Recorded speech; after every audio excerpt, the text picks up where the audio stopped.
Emasesa hará entre agosto y septiembre obras en el depósito de retención de aguas pluviales de la avenida de Kansas City. Se va a reordenar también su superficie con espacios verdes y deportivos. Según el alcalde, estas actuaciones sirven para prevenir y aminorar el impacto de las posibles inundaciones y riadas, siendo la última de ellas la de otoño de 2014.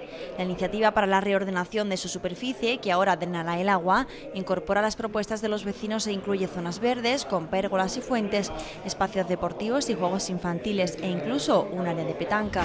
Las obras durarán 18 meses y, según el alcalde, solucionarán el problema de drenaje de la cuenca del Tamarguillo, estableciendo un tanque de tormentas de 175 por 40 metros para el excedente del caudal que los colectores no pueden soportar. Las actuaciones no requerirán cortes de tráfico en la zona, aunque se eliminarán algunos aparcamientos al establecerse el cajón de obras y una zona de seguridad. Sin embargo, se ha habilitado un solar cercano como aparcamiento provisional.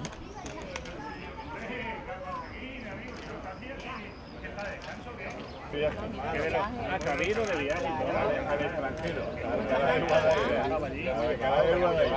además ya le hemos enseñado.